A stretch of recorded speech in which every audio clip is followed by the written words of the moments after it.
Welcome to episode 327 of the Selling Your Screenplay podcast. I'm Ashley Scott Meyers, screenwriter and blogger over at sellingyourscreenplay.com. Today I am interviewing actor, producer, director, and also writer David Wall. He just did a new film called Gold Dust. We talked through this film and how he got it produced. It's another great example of a guy getting out there and making things happen for himself. So stay tuned for that interview. The SYS six-figure screenplay contest is now open for submissions. Just go to www.sellingyourscreenplay.com/contest. The early bird discount runs through May 31st. The idea for this contest was simple: find the best low-budget scripts and present them to the industry. I'm defining low budget as less than $1 million US. In other words, six figures or less. If you have any questions about how to figure out the budget of your screenplay, I created a video which you can find on the landing page, which will hopefully help you estimate the budget of your screenplay. Here is how the contest is going to work. Every submission will get read by at least 3 professional readers. These are readers I've hired to read through the scripts in the first round. Each reader will give each script a quick assessment, which you can actually purchase if you'd like to see some quick feedback on your script. The scripts that stand out from the first round will move into the second round, where I will disseminate the scripts to our panel of industry judges. And then the industry judges will grade the scripts again. I'll, of course, look through everything and we will decide on our winners. We're giving away thousands in cash and prizes to the winners. I've lined up about 40 industry pros as judges. These are producers, these are other writers, these are directors, actors even. They're listed on the contest page with links to their IMDb pages so you can actually see and get to know who these people are. Many of the judges are people who have been on this podcast. These are real filmmakers who are making movies. And the reason many of these filmmakers are willing to be judges is because they're hoping to find material that they themselves can produce. Once again, if this sounds like something that you would like to learn more about or perhaps enter, just go to sellingyourscreenplay.com/contest. Again, that's sellingyourscreenplay.com/contest. If you find this episode valuable, please help me out by giving me a review in iTunes or leaving a comment on YouTube or retweeting the podcast on Twitter or liking or sharing it on Facebook. These social media shares really do help spread word about the podcast, so they're very much appreciated. Any websites or links that I mentioned in the podcast can be found on my blog in the show notes. I also publish a transcript with every episode in case you'd rather read the show or look at something later on. You can find all the podcast show notes at www.sellingyourscreenplay.com/podcast, and then just look for episode number 327.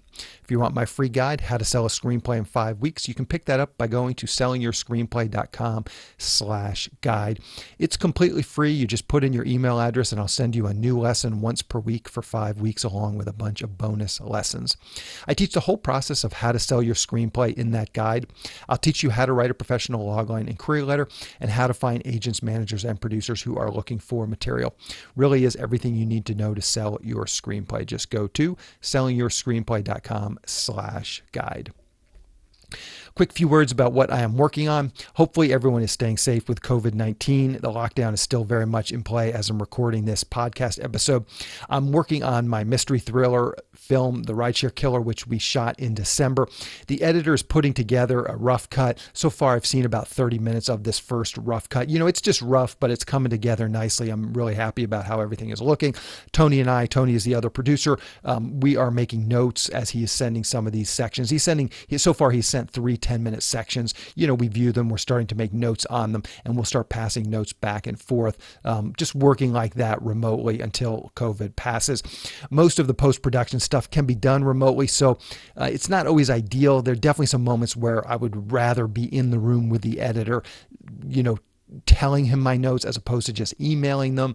But it basically works. But there will probably be some moments, hopefully in another month or 6 weeks, about the time where he's got his sort of first version of the rough cut and taken a couple passes with our email notes. We're kind of hoping that COVID will have kind of passed a little bit so we can kind of get in a room with him. And maybe those last 2 passes of the film, you know, maybe 2 or 3 passes, quick final passes, will be in person. Most of the post-production stuff can can be done remotely. I mean, a lot of it is done remotely anyways. The guy that creates, the composer that creates the score, he just sits in his apartment, his house, his studio, and he's just, watching the film, composing the music. And obviously there's back and forth and stuff. Obviously, eventually you do want to get in a room with all of these people, your sound design, color grader, there's just always little tweaks. You want to be in the room and just talking. Sometimes you just have to try little things. And so it's not always that easy to send an email, have him adjust things, send an email back. Sometimes if you're just in the room with somebody, you can get through stuff a little bit quicker. So it's not ideal, but overall, I don't think COVID is really going to set us back that much, which is great, just in terms of getting the film done. So I think we're still kind of on pace to get this film done, 6 to 9 months. But certainly, let's say by the end of 2020, we should be done or very, very close to being done. At least that's the goal. And as I said, even with COVID going, I think we'll probably be able to hit that goal. Anyway, so that's the main thing I am working on, just pushing that film through. So now let's get into the main segment. Today, I am interviewing actor, producer, director, and writer David Wall. Here is the interview. Welcome, David, to the Selling Your Screenplay podcast. I really appreciate you coming on the show with me today. I appreciate you having me. So to start out, maybe you can tell us a little bit about your background. Where did you grow up and how did you get interested in the entertainment business? Sure. I grew up in the Mojave Desert, California. I became an actor back in the 80s, came to LA and started getting work as an actor. And at some point, just by a fluke, I took a trip to Europe, and it was a terrible trip. My wife and I took a trip to visit my brother, who was trying to be a writer in Paris. And it was a nightmare of a trip. We went from Paris, we went to Ireland, and it was just anything that went wrong, that could go wrong, went wrong. When I got back home, I wrote a letter to my brother about the trip, and he said, "Okay, I quit. You should be the writer, not me, and you should submit this." And I submitted it, and the Washington Post bought it, and I was shocked, completely shocked. And what did you actually write, though? You wrote just like this letter to him detailing how bad the trip was, and it was just comical, and so he thought... Exactly. And the Post published it as the best story of the worst vacation. And I thought, well, I'm going to write screenplays because that's what I knew. And I wrote a screenplay and then tried to get a director to direct it. And of course, nobody's going to direct it, without any money. And so I thought, well, I'll direct it. And that was my first film, called Joe and Joe, which got into Sundance. And then you just try to make the next one. The next one I made was called Noel. People can watch that on Amazon right now. It's doing real well on Amazon. And then this is the third one. This is the third one I've made. So, So just the long and the short of it, how did you get Joe and Joe together? And then Noel, on IMDb, it's listed as Miss Worthington's Party, correct? Noel is? Yes, I think it's also listed as Noel. It was originally titled Mrs. Worthington's Party. Gotcha. When Paramount picked it up, they named it Noel. Okay. Yeah. So just sort of in a nutshell, how did you get the money and just to get those into production? You had your script, you had working as an actor, so you had some contacts, but just again, what was sort of that process of going from having a script to actually having a finished film? Great question. You write the script, and then I wrote the script based on what I thought I had at my disposal, because I knew that writing a script with aliens and clashes between worlds, I'm not going to get the money to do it. So I thought, what do I have? I was on Cape Cod at the time. I thought I have a house on Cape Cod. I had a friend a couple friends in LA that were actors that were willing to be in it. And I began raising money and raised about $35,000. And this is literally with just family and friends. And that's what I had. And so I shaped the script around that. And then the shooting, you do also have to shape around the story, which is the script, which is what actually can I get that will tell this story? Not, I want to get all these shots. No, what actually gets this story told? I think we shot it in 14 days. So, that's your money runs out basically at that point. Yeah, for sure. And was it similar for Miss Worthington's Party? That was family and friends, or were you able to get some, equity or venture capitalists? Family and friends. Okay. Family and friends. It was a bigger budget. It was on Cape Cod once again. But using what I had, the houses, the locations, the people that owned hotels that would put up crews. I mean, you're parlaying all those relationships into, so I think at the end of that time, your budget's probably much higher in terms of what you actually got. But on paper it looks pretty low. Yeah, for sure. Okay, so let's dig into to Gold Dust, your latest feature. Maybe to start out, you can just give us a quick picture or logline. What is that film all about? It's about a couple old prospectors that live out in the Mojave Desert that have been looking their whole lives for the ship of the desert, the lost ship of the desert, which is an actual myth. Some people say they've seen it, and then they can't find it again. Nobody knows what's in it, but it's untold wealth. And these guys have spent their lives in the desert looking for that and every other mythical treasure of the Southwest over the years. They stumble across a very strange, what appears to be a drug deal gone bad, where a drug dealer is using kids, like kidnapped kids, to fly ultralights deep into the desert to do the exchange. They stumble across this, find a ton of money, and their lives are going to change radically. What are they going to do? They're running for their lives. People are after them now. Are they going to rescue these kids? And so it turns into an adventure. Comedic adventure. Yeah, I got you. So where did this idea come from? What was the genesis or kernel for this?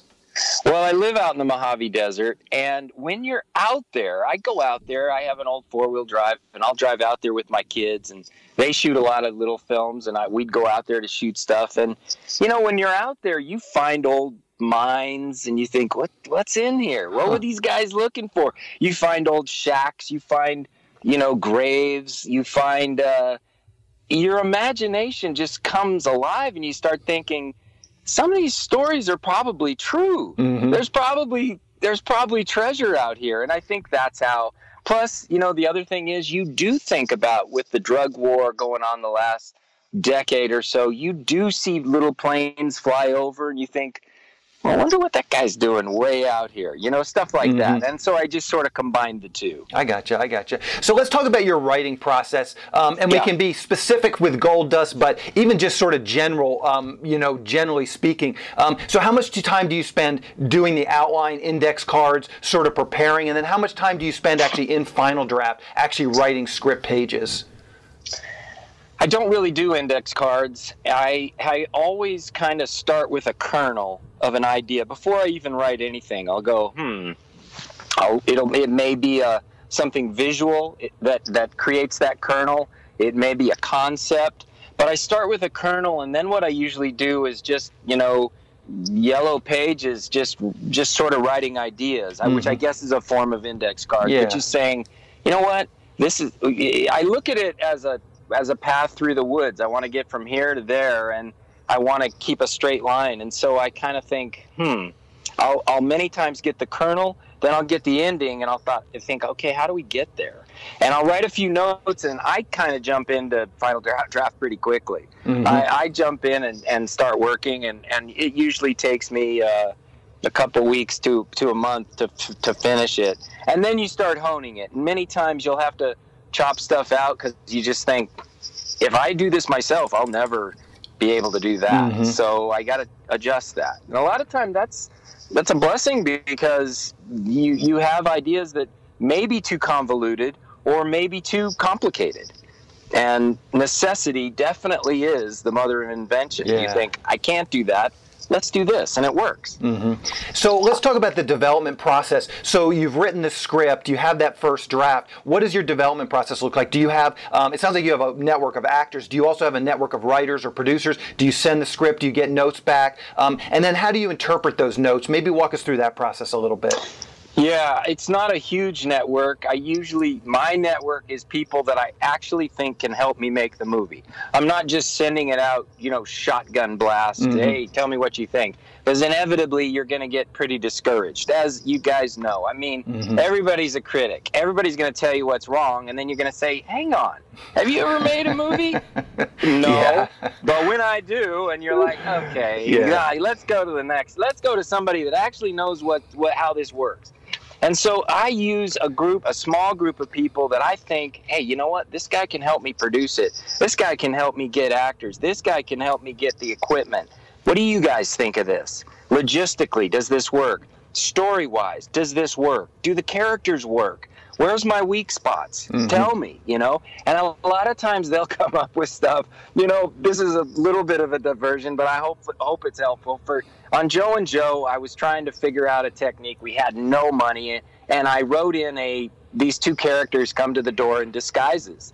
And one of the actors said, you're not putting disguises into this. That's so stupid. I can't believe you would even think of that. And I thought, well, wait, no. And he goes, no, we're not doing disguises. And so what I ended up doing was writing into the script a sort of a paranoia that one of the actors had about wearing disguises. And it was like one of the best scenes in the movie. And so that's an example of using what people tell you to adjust the story, if that answers your question. Yeah. No, absolutely. So one of the things you mentioned is you were giving your pitch. Obviously, this is a sort of a comedic take, but it sounds very No Country for Old Men. There's definitely some of these types of films. Obviously, No Country for Old Men is, excuse me, is all drama, not comedy. But how did you approach it? Just sort of the genre requirements, looking at some of the other films that were in a similar sort of subgenre. How did you approach the genre requirements? How did you approach this material? What other films did you look like, and how did you just prepare? I mean, you want to do, there's always that saying, the same but different. You know, you've got kind of a premise, but how did you want to subvert some of the tropes? How did you want to play into some of the tropes? Yeah, you know, I guess overall I wanted to create something that had a child's heart, that had anything's possible, you know, go out into the wilderness and let your imagination go crazy. And in that sense, it's a wacky film. Anything can happen. It's silly. It has this childlike heart to it.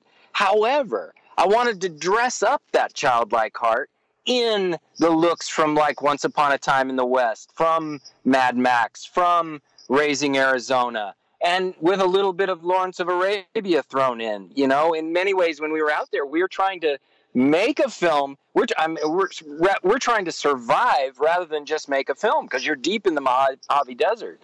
You know, so I would tell everybody, this is almost like, you know, Breaking Bad meets Lord of the Rings out here. You know, we're mixing genres, and in that regard, some people are going to get it, some people aren't. So far with kids, we've had kids just love it. And I love that. And I love that, you know, there's so few films for kids where it's like an adult can sit with them and go, and I mean kids 8 to 16 or whatever, but where an adult can sit there and go, hey, this is pretty fun, you know? Yeah, for sure. I'm curious too, just as you're describing shooting out in the Mojave Desert and stuff, maybe you can talk a little bit about that. What kind of crew did you have? What are some of the things about the desert? Do you need permits out there? You know, do you need a ranger to be with you? You got to pay him. Well, how does it actually work shooting out in the desert and getting people out there, getting food out there, you know, hotels? What does that all look like? Great question, and that was the challenge of this film. We shot deep in the Mojave, so kind of near Joshua Tree, not totally near, but in that area. And yes, you're supposed to have a permit, Bureau of Land Management. I tried to do this the right way. I went to them. I never got a response. I went back. No response. And I just said, guys, we're going to shoot until we get shut down. We never saw a single soul the whole time we were out there, which is almost a month. Secondly, were you on public land though? Yes, wow. We were. I mean, you're on the areas that all the four-wheelers, all the off-roaders, the people that take their trailers and go camp we were in a different time of year, but normally they're out there right now. We were in October. So, and the second thing, you make a really good point. One of the things that I had to succeed at in order to make this was find a place to put a crew. Because you can't drive every day that far. So I actually found a ranch that was willing to rent us space and was willing to let us put trailers out there. And so that was huge, because that brought us within about an hour's journey of all the locations. Secondly, you know, you're out there. I went out there for probably 3 months scouting locations. And I know the area well, but I went out there and really learned it. And, you know, you find amazing things. You find caves you just can't believe. You find ravines that are just I found a sort of a secret dry lake bed that I'd never found before that really play into the vibe of the script. But then you have to figure out a way to get a crew to these locations, and some of them you cannot. So you have if you find a cave that's amazing and you can't get to it, Well, then you need to find a cave that's less amazing that you can get to. So there's a matter of constantly compromising, right? And otherwise, you're not going to get a film. Yeah. So that's something that we had to do on a daily basis. Yeah, perfect. Okay, so you have the script. What was your next step once you had the script as far as getting financing? Did you send it to some producers? Was it back to your friends and family to raise money? What was that process like? Yeah, I went to my partner, Rich Cook, who's with Oculi Entertainment. He had been responsible for the distribution of my previous film. And I said, hey, he's made a lot bigger films. He had just finished a film with some big names. And I said, I know this is probably far below you, but would you take a look at it? Because I'm thinking about just shooting on weekends with my kids, unless we can get somebody to put up some money. Rich was instrumental in bringing about, we had a very small budget, but bringing about the money it takes from going from a home movie to a real film, and he was huge that way. And he was really the one guy I went to a couple guys, but he was the one guy I went to that said, hey, I love this story and I think we can do it. There was something that I think is key. When you go to a lot of guys that have made big movies, they can't think in terms of, for example, do you have to have a ranger there in every shot? Boom, up goes the budget. Do you have to have a first aid guy there, a stunt coordinator, whatever? All the things we think of as a film, yeah, you probably do, but you're not going to get it made for the budget you have if you do that. So in many ways, there's a guerrilla aspect to this, and my job is to make it look as little like a guerrilla as possible, if that makes sense. Yeah, for sure. So then what was your next step with this film? Okay, so you shot it, you got it in the can, and then how did you ultimately find a distributor? Did you do the film festival route? What did that process look like? We didn't. I did I did festivals with both my first two films, and I won awards and whatever. With this, we tried to go straight to a distributor, and it took longer than we thought until we finally found a company called House of Film, which is our sales agent internationally, and they actually brought us to High Octane. So that's how we found them. I got you. What do you think in just, again, in general terms, what do you think about the festival route? You've done it with the other two films. Do you think it helped? I mean, it sounds like ultimately your second film sort of secured this relationship, which ultimately helped you get the money for Gold Dust. Would you recommend the festivals? I mean, there's always some debate. When I talk to distributors, they always kind of are down on the festivals. They don't feel like it really helps their job selling the film. So it really becomes, obviously the big festivals are different, but just sort of those mid-tier festivals, are they really going to help you? And what do you feel about that as someone who's actually been through the process with a couple of films? I feel like the festivals this is just my opinion, I could be totally wrong, but I've talked to a couple of film guys that have independent film theaters across the country, and which are becoming less and less, by the way. Yeah. And they have said, and I believe, that festivals have changed radically. Back when I got into Sundance, which was like 20 years ago, it was amazing, and it was a true mecca for independent film. Hollywood, in my opinion, has sort of dressed up as independent film and takes small films to these festivals and takes up all the spots. It's what it looks like to me. But I'm not sure. I'm not sure. Like with my second film, festivals were great. What I was told with this one from some of the cinema owners was, it's changed. You're probably not going to get into a festival. They're massive money makers. Everyone has a festival, and I don't know. My opinion might have changed, or maybe just because we didn't get into some huge festival. But I do believe it has changed a little bit in the last decade or so. Well, how much do you feel, and I always ask, everybody on the outside always thinks, if I can just get into Sundance, my life will change. How do you feel like, going to Sundance, do you think it was all that it was hyped up to be? Because I ask filmmakers, and to be honest with you, most of the filmmakers are like, yeah, it was a great experience, but it's not quite the rocket fuel that most people expect to their careers. It's not. It's a super heady experience. It's an amazing experience. It's super rewarding as a filmmaker to have a big audience see your film and respond well to your film, without a doubt. But it's also, and you think to yourself, wow, that's it. I'm off to the races. I'm off to the moon. And that's not necessarily how it works. It does every now and then, and that's what we all strive after, right? But it didn't for us. I mean, yes, they put us on the Sundance Channel. It went on PBS. Carmike Cinemas picked it up. you meet a lot of people who say they're going to watch your work, big names who say, okay, we're going to study your work, and you want to say, hey, I'm ready to keep working, study it now, don't wait for my next film. So it is frustrating. I'm super glad I got to go. I'm honored I got to go. But it is, you're right. It's not exactly what you think it's going to be. Yeah. And I don't mean to put that down. Yeah. I think we should all try to go. It's just, you're not going to have a 3-picture deal necessarily after that. Somebody's going to. Yeah, hopefully you do. Me. Yeah, but yeah. So how can people see Gold Dust? What's the release schedule going to be like in the next couple weeks? Well, I'm probably not the best person to ask on this. As far as I know, it drops April 7th on Amazon, iTunes, Vudu, Xbox, on demand. Probably as many streaming platforms as most people are convenient for them. Yeah. But that's about all I know in terms of that. Apologies. Yeah, no problem at all. What's the best way for people to keep up with what you're doing? Twitter, Facebook, a blog, anything you're comfortable sharing, I will round up for the show notes. I don't really have anything. I'm embarrassed to say. No worries. Truthfully, I'm not big on social media too, but it's the thing to do. So I round up these things for the people that do. No, I appreciate it. But you know what? This movie, in a way, was made as an antithesis, especially with what we're going through right now.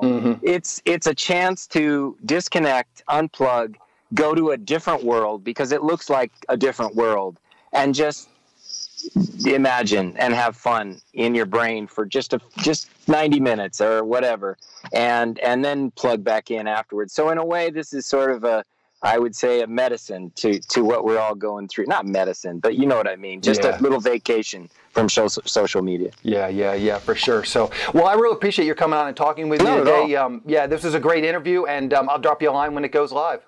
Awesome, man. Thanks for taking the time. Hey, thank you. We'll talk to you later. All right, take care. Bye. A quick plug for the SYS Screenwriting Analysis Service. It's a really economical way to get a high-quality professional evaluation on your screenplay. When you buy our 3-pack, you get evaluations at just $67 per script for feature films and just $55 for teleplays. All the readers have professional experience reading for studios, production companies, contests, and agencies. You can read a short bio on each reader on our website, and you can pick the reader who you think is the best fit for your script. Turnaround time is usually just a few days, but rarely more than a week. The readers will evaluate your script on 6 key factors: concept, character, structure, marketability, tone, and overall craft, which includes formatting, spelling, and grammar. Every script will get a grade of pass, consider, or recommend, which should help you roughly understand where your script might rank if you were to submit it to a production company or agency. We can provide an analysis on features or television scripts. We also do proofreading without any analysis. We will also look at a treatment or outline and give you the same analysis on it. So if you're looking to vet some of your project ideas, this is a great way to do it. We will also write your logline and synopsis for you. You can add this logline and synopsis writing service to an analysis, or you can simply purchase this service as a standalone product. As a bonus, if your screenplay gets a recommend or a consider from one of our readers, you get to list the screenplay in the SYS Select database, which is a database for producers to find screenplays and a big part of our SYS Select program. Producers are in the database searching for material on a daily basis, so it's another great way to get your material in front of them. As a further bonus, if your script gets a recommend from one of our readers, your screenplay will get included in our monthly Best Of newsletter. Each month we send out a newsletter that highlights the best screenplays that have come through our script analysis service. This is a monthly newsletter that goes out to our list of over 400 producers who are actively looking for material. So again, this is another great way to get your material out there. So if you want a professional evaluation of your screenplay at a very reasonable price, check out www.sellingyourscreenplay.com/consultants. Again, that's sellingyourscreenplay.com/consultants. On the next episode of the podcast, I'm going to be interviewing Nyasa Hardiman, who just did a cool film called Sea Fever. It's a limited location thriller, takes place on a boat out at sea. We talk through her career, how she got started, and then ultimately how this film all came together. So keep an eye out for that episode next week. Anyway, that's our show. Thank you for listening.